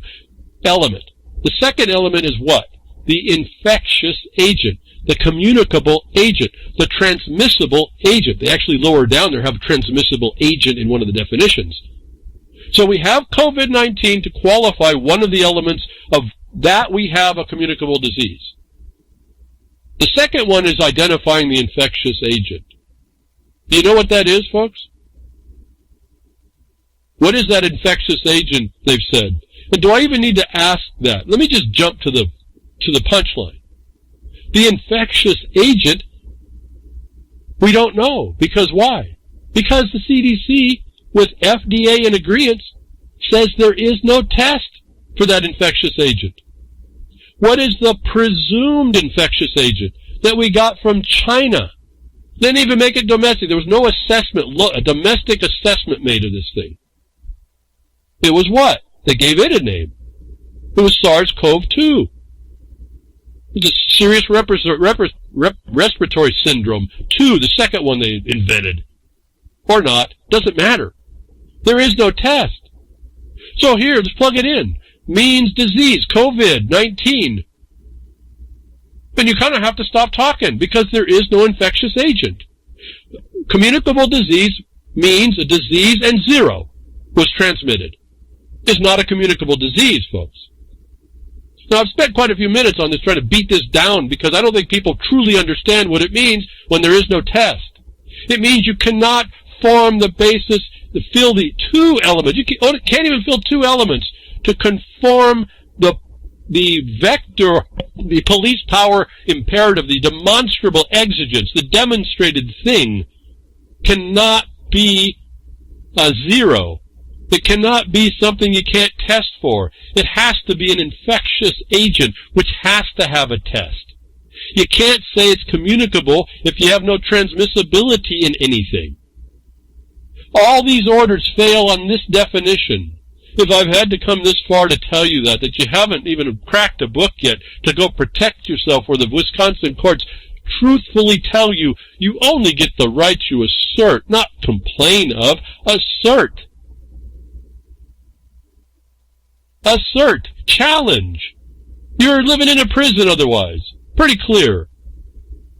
I'm not sure why this is so hard to understand. I think, I'm thinking a little pretty highly of myself here. But if you heard the Wisconsin court say infectious disease, and then they disregarded the infectious part, then you're witnessing the court failed to identify an order that could be lawful. And nobody said boo about it. Nobody said anything about that challenge, and they told you in that case they weren't going to pay attention if you didn't challenge. Communicable disease means COVID-19 and some infectious agent. It doesn't mean COVID-19. So again, anybody who just mentions COVID-19 is doing anything, has any numbers, causes anything, has related this or that, doesn't know what they're talking about. Straight up. And I'm just using the definitions, folks. I'm just using one definition. If we can't confirm a communicable COVID, we have nothing to base any order on. I think is likely a better discussion and presentation to someone who has to assert rights that they're being deemed underneath that order, underneath no real cause, no real definition, to be non-essential. I think your statement's a lot more powerful. You put that before the court if you need to. And that's one of them. There's all kinds here. I'm just trying to point out a simple one, folks. How much more simple does it get?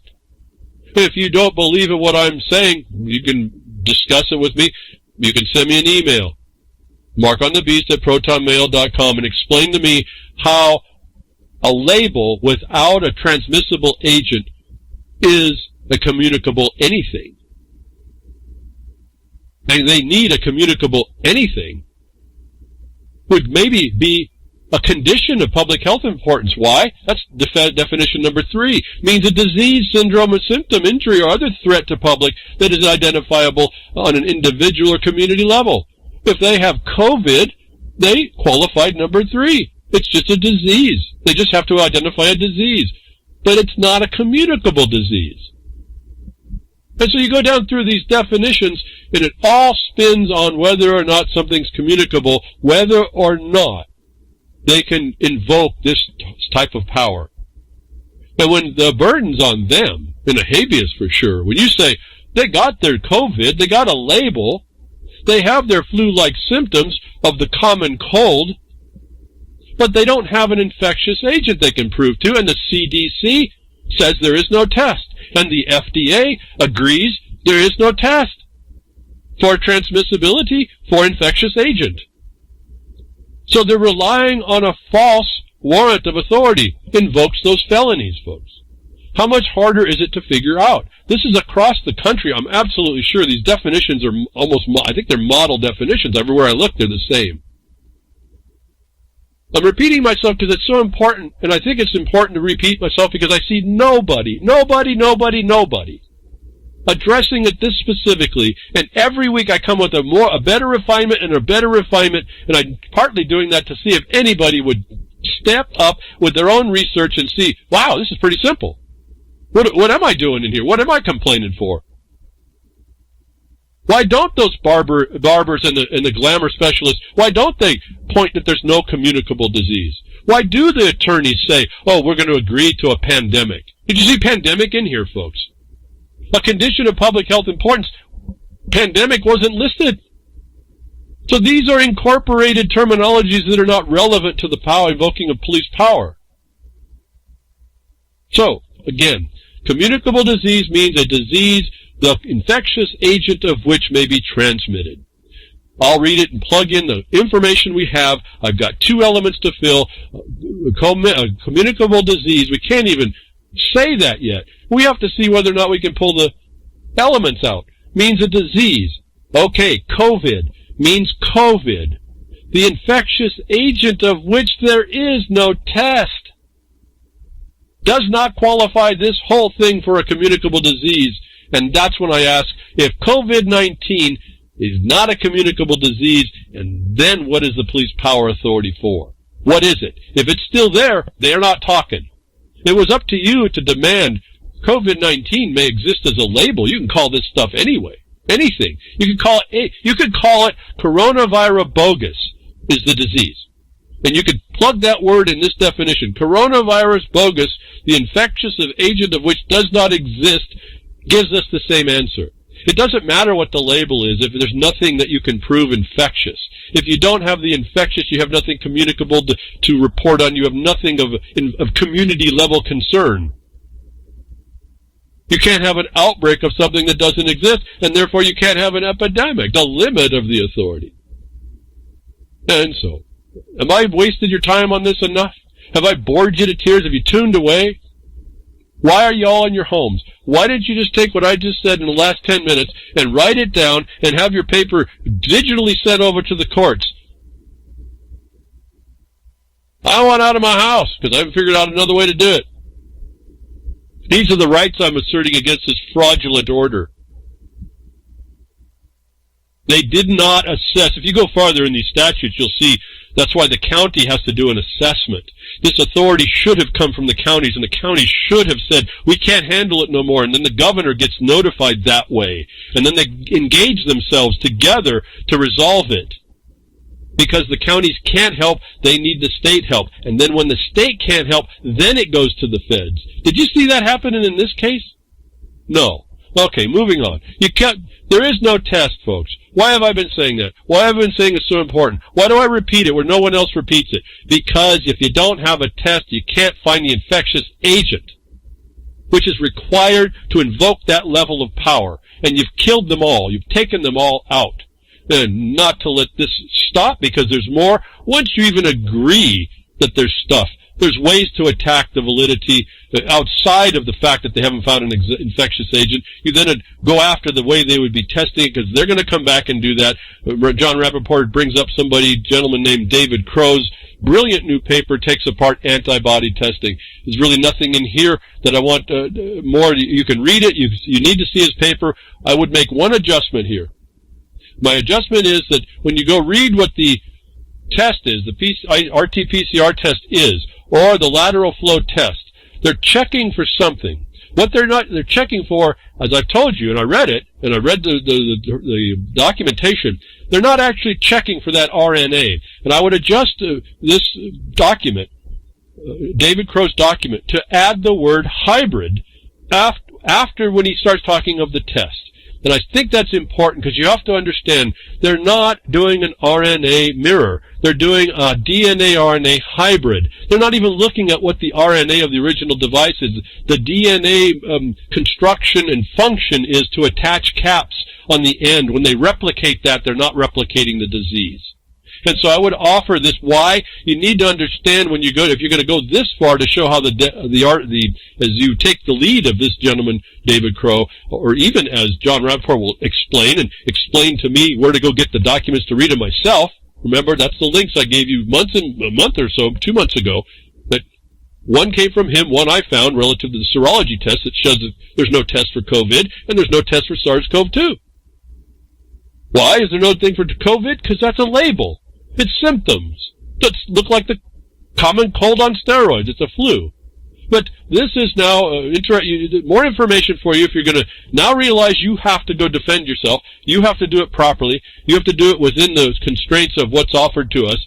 We have a gentleman who stepped up and given you another document. I'm going to ask you to understand to put the word hybrid, and you need to understand that, not just put it in because I say so. When you understand the process and the biology and the test, not that I'm an expert, but I understand how the function now works and how I was able to come out before and tell you, you have to understand it's not RNA that they're mirroring. They're mirroring what the body does around the RNA in order to move it to the next step. And I think my sensation on my intuition on this says what they're actually looking for is that DNA, RNA binding. That proves there's been an immunological event. But that doesn't identify what caused the event. And so, getting kind of excited. This really information coming, even though it's been taking some time, real information coming that you can use. I think it ends and begins and ends at the identification that there's no infectious agent and none that can be proven. And you get governmental approval by their own documentation of the fact. Now you can go get more and more to show why there's no tests, or even that the tests they do are not valid, but that just builds into the idea there is no test, doesn't it? So that's a secondary step back. As powerful as it is, even by adding the word hybrid to understand, so you talk better than just everybody else, you actually get inside to what the inventor said about that test. You start becoming the difference. You assert your knowledge, your rights, and against the oppressor who is looking for you to, and the courts are looking for you to ensure there's no overreach. If you don't think that doesn't describe a prison, I don't even know. But, okay, moving on. What is this that we're looking at? More information, very interesting. And this is what interests me. I told you if you get this one wrong as a diagnostician or a doctor or a nurse or whatever, you'll kill people.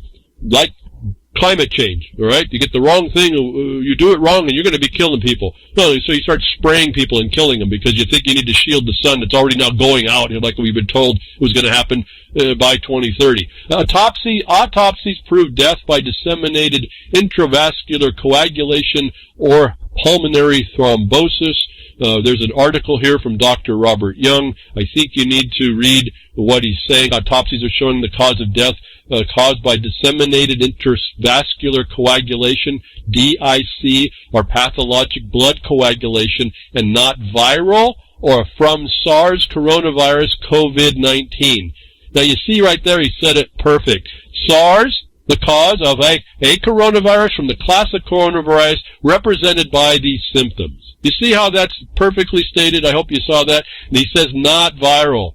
So we have a vector that's not viral. What did the test say? Oh, we can take tests that are not viral. Bacterial, immunological responses, it's all right there. This is important because what he's starting to identify, the autopsies say there's something else people are responding to. I have another link real quick here about autopsy cases. The doctor talks. I want you to notice very carefully that he's talking about the 1% of the cases. Listen very carefully. All this is on 1% of the population. To that 1%, this understanding is critical. If you don't understand what's going on here for them, or they don't understand, so you need to tell people, and they're in this 1% is in this condition, the lack of proper answer will kill them. They need to know what this doctor says in this 12 autopsies video. And then I have one that I must watch, Debunking the Narrative with Professor Dolores Cahill. I want you to look at this video. This woman is a witness. This is the one you want the affidavit from. She actually says she'll help to prosecute, to help be an expert witness to help people. I know she's in Europe. Maybe those of you in the States can invoke even an affidavit. There's going to be a process to make her relevant in your case. But this is the lady you want to listen. You want to take down what she's saying. You want to make a transcript of what she's saying. And you want to start to analyze it for your utility locally. It's a really good understanding of how they're, again, the artifice of the deal. And it's up to you to stop it. Grimner, thank you for what you do at reallibertymedia.com and all you do to help us out and keep us going. And Jules over at UCY, I don't know, I couldn't get on the server today. I hope it's not fatal. And all y'all that are doing all these syndicating, and I'll be with you, tech diffs or nature willing.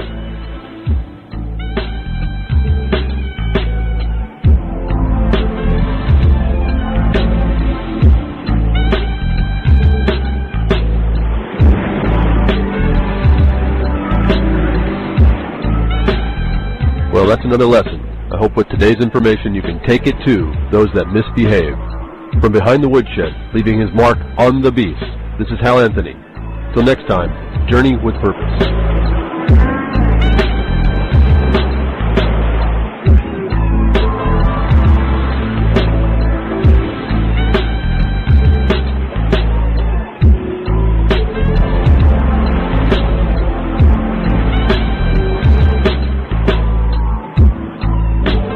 Well, that's what opening up a can of whoop-ass feels like. Son, just opened a whole case of whooping.